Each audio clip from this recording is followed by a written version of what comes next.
Hey, hello, college football fans. Today, let's look at the importance of the college bowl season. And I'm really looking at this from a historical perspective. There used to be so much pageantry, fanfare, all of this surrounding New Year's Day games, but now those games are spread out, and the last game won't even be played until January 9th. Our interest is so focused on the playoff that the actual bowl season seems to get ignored. I think Coach Saban said it well. He predicted this situation. Let me know if you agree with what he says, and let's listen to him real quick. The only focus is on the playoffs.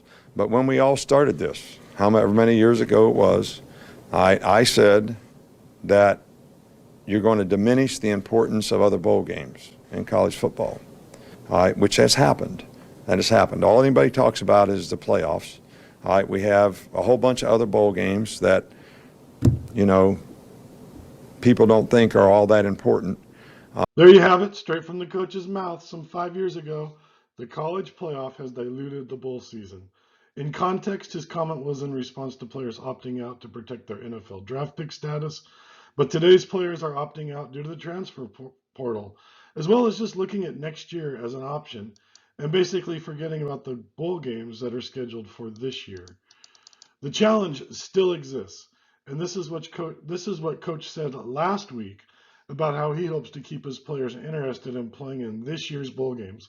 As a note, the selection that they were going to play Kansas State in the Sugar Bowl had not Well, yet we're been obviously announced. disappointed. We wanted to see our team have an opportunity to play and get in the playoffs, but we're going to get an opportunity to play someone somewhere in a good game, and that's going to be an opportunity for our players to create value for themselves and show what kind of team we really have. So as I see this, the discussion has shifted from what's good for the team uh, to what is good for creating value for themselves. That discussion is prevalent everywhere, and it's not just the playoff that created this environment. But the transfer portal has become a big factor. We saw this year players not even playing half the season with their teams and entering the portal in an effort to get to a better program or to find a place where they might get more playing time on a given roster. I don't think we should blame the portal though. That could easily be managed by not opening the portal between August and January 9th. The players are just using the existing rules to the best of their ability. The problem is with the lack of importance that we place on the bowl games themselves. Take a listen to what Coach Saban said again back from that 2017 interview. It used to be to go to the Rose Bowl was like when you played in the Big Ten, that was the ultimate of any experience that you could ever have. If you played in the SEC, going to the Sugar Bowl was that same thing. If you played in the Big 12, it was going to the Orange Bowl. So those things don't exist anymore. Frankly, I think Coach has it right. If we don't value it, why should the players? The playoffs have created a two-tier postseason, those in the playoffs and those with consolation bowl games. And unfortunately, or I guess fortunately, if you like it, the consolation bowl games have become so numerous, they are more like participation trophies than a reward for the end of a season. We are just a few steps removed from the pre 1960s era when the bowl games weren't part of the poll rankings for the national championship, but were viewed as exhibition games following your conference season. The bowl games became elevated when naming the national champion became dependent on the outcome of the New Year's Day games.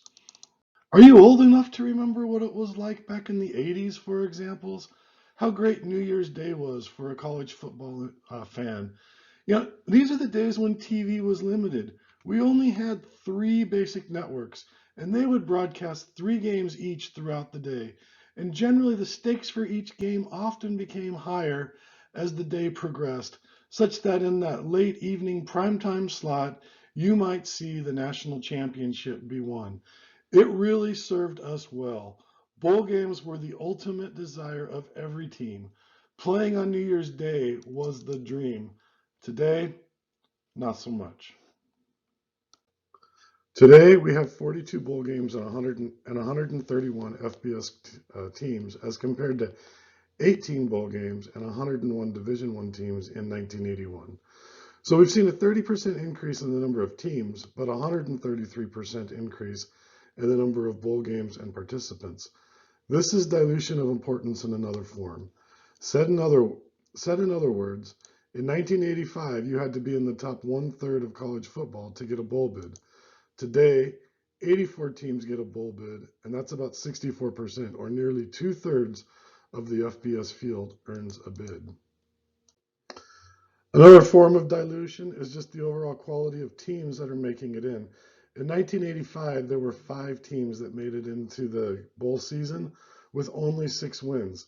Compare that to 2022, and now we have some 19 teams making it in with only 6 wins.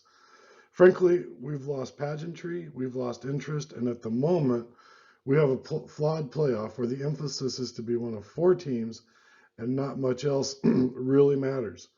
The expansion to 12 teams in 2023 will help to restore more overall interest across the teams and across multiple weeks. But in short, we've really lost what we used to have.